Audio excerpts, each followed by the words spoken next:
കാലം ഞാനിന്നിവിടെ ഉണ്ടാക്കാൻ പോകുന്നത് മുട്ടക്കറിയാണ്. അതിനായിട്ട് ഞാൻ സവോള അരിഞ്ഞു വെച്ചിട്ടുണ്ട്. ഇഞ്ചിയും പച്ചമുളകും ഒരു 3 എണ്ണം, ഒരു കഷ്ണം ഇഞ്ചി അത്ര അരിഞ്ഞു വെച്ചിട്ടുണ്ട്. പിന്നെ ഇഞ്ചിയും കുരുമുളകും പേസ്റ്റ്, വെളുത്തുള്ളിയും കൂടെ കൂട്ടിയിട്ട്, തക്കാളി ഒരു 4 തക്കാളി അരിഞ്ഞു വെച്ചിട്ടുണ്ട്. ഒരു അരമുറി തേങ്ങ, കശുവണ്ടിപ്പരിപ്പ് കൂട്ടി വറുത്തതാണത്, കൂട്ടി വറുത്തതാണത്. പിന്നെ പെരുംജീരകം, മഞ്ഞപ്പൊടി, മുളക് പൊടി, മല്ലിപ്പൊടി, മുളക് പൊടി, ഗരം മസാല, ഉപ്പ്. ഇത്രയും സാധനങ്ങളാണ് ഞാൻ മുട്ടക്കറിക്ക് വേണ്ടിയിട്ട് എടുത്തു വെച്ചിരിക്കുന്നത്. അപ്പോൾ നമുക്ക് മുട്ടക്കറി ഉണ്ടാക്കാനായിട്ട് തുടങ്ങാം. അപ്പം മുട്ടക്കറിക്കായിട്ടുള്ള എണ്ണ ഒഴിച്ചിട്ടുണ്ട്, അത് ചൂടായി. അപ്പം ഞാൻ ദേ സവോള അതിലേക്കിട്ട് വഴറ്റാൻ പോകണം.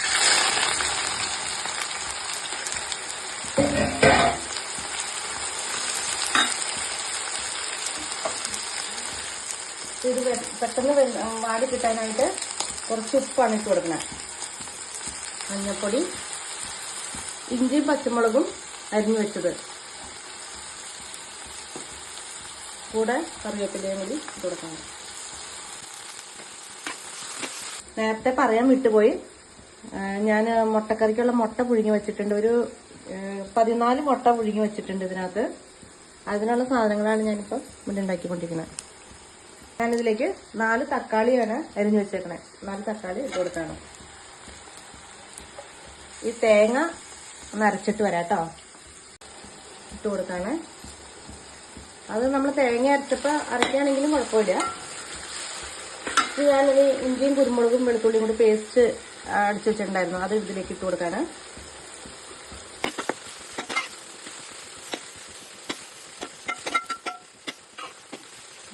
കുറച്ച് ഇത് വഴറ്റിയതെടുക്കാണ്, നമുക്ക് അരയ്ക്കാൻ ഗ്രേവി ആയിട്ട് എടുക്കാൻ വേണ്ടിയിട്ടാണ്. അത് കുറച്ച് അത് പിടിക്കട്ടെ.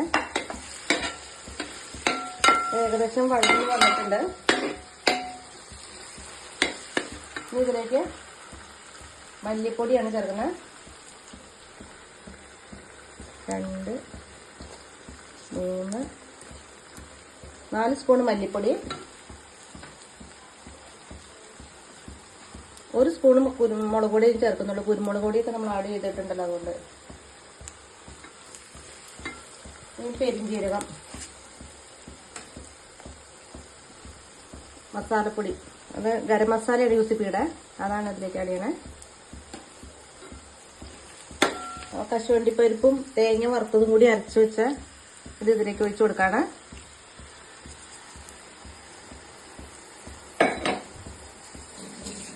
മുട്ടക്കറി കേട്ടോ ഞാനിത് ഉണ്ടാക്കുന്നത്. ഇതുപോലെ എല്ലാവരും ഒന്ന് ഉണ്ടാക്കി പരീക്ഷിച്ച് നോക്ക്, നല്ല ടേസ്റ്റ് ആയിരിക്കും. തേങ്ങാപ്പാലൊക്കെ ഒഴിച്ച് നമ്മൾ പിഴിഞ്ഞ് കഷ്ടപ്പെടുന്നതിനേക്കാളും എളുപ്പത്തിൽ ആണ് അത്. ആ പച്ചമണം മാറാൻ വേണ്ടിയിട്ടൊന്ന് വറുത്ത് ഞാനിതിങ്ങനെ ഇപ്പം ഉണ്ടാക്കി, കശുവണ്ടിപ്പരിപ്പും കൂടി വറുത്തത്.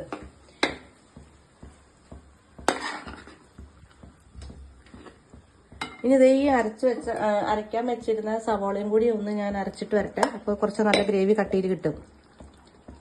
സവോള ഒക്കെ നമ്മൾ മാറ്റി വെച്ചിരുന്നില്ലേ, അത് കൂടി അരച്ചത് ഇതിലേക്ക് ഇടാണേ. ഒരു ഗ്രേവിക്ക് വേണ്ടിയിട്ടാണ് അതങ്ങനെ ചെയ്യണേ. ഒരു കട്ടിയായിട്ട് കിട്ടും. നല്ല കുറുകി നല്ല കട്ടിയായിട്ടിരിക്കുന്നുണ്ടോ. കുറച്ച് വെള്ളം കൂടി ഞാൻ ചേർക്കാം, എനിക്ക് കുറച്ച് ഗ്രേവിയുടെയും കൂടി ആവശ്യമുണ്ട്. ഇല്ലെങ്കിൽ കുറച്ച് ഗ്രേവി അത്രയും കട്ടി വേണമെന്നുണ്ടെങ്കിൽ വലിയ വെള്ളമൊന്നും ചേർക്കണ്ട. പക്ഷെ എനിക്ക് ഇത്തിരി ഗ്രേവിയുടെ കൂടി ആവശ്യമുള്ളതുകൊണ്ട് ഞാൻ കുറച്ച് വെള്ളം കൂടി ചേർത്തതാണ്.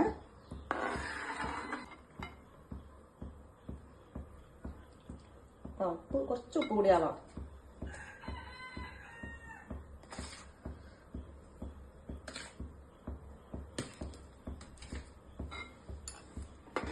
നല്ല കുറുകി നല്ല പാകത്തിൽ ഇരിക്കുന്നുണ്ടോ.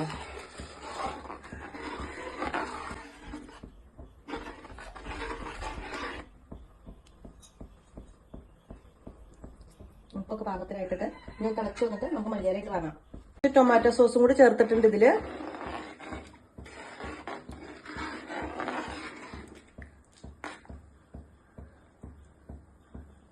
അപ്പം നമ്മുടെ മുട്ടക്കറി നന്നായിട്ട് കുറുകി പാകമായിട്ടുണ്ട്. ഞാനിതില് ഞാനിപ്പോൾ ആഡ് ചെയ്യുന്നില്ല, കാരണം മുട്ട കൂട്ടാത്തവരുണ്ട്. അപ്പം മുട്ട ഇതിലേക്ക് ആഡ് ചെയ്താൽ ശരിയാവില്ല. അപ്പം ഞാൻ മുട്ട സെപ്പറേറ്റ് ആണ് കൊടുക്കാറ്. നന്നായിട്ട് പാകമായിട്ടുണ്ട്. ഇനി ഇത് കുറച്ച് മല്ലിയില വിതറി കൊടുക്കണേ.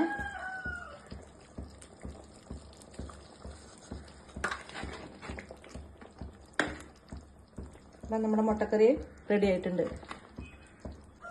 അപ്പം എൻ്റെ മുട്ടക്കറി ഇന്ന് ഇഷ്ടപ്പെട്ടെന്നുണ്ടെങ്കിൽ എല്ലാവരും എന്നെ സപ്പോർട്ട് ചെയ്യണം, സബ്സ്ക്രൈബ് ചെയ്യണം, ലൈക്ക് ചെയ്യണം, കമൻ്റ് ഇടണം. അപ്പം ഇതുപോലെ എല്ലാവരും ഒന്ന് പരീക്ഷിച്ച് നോക്കൂ, നല്ലതായിരിക്കും.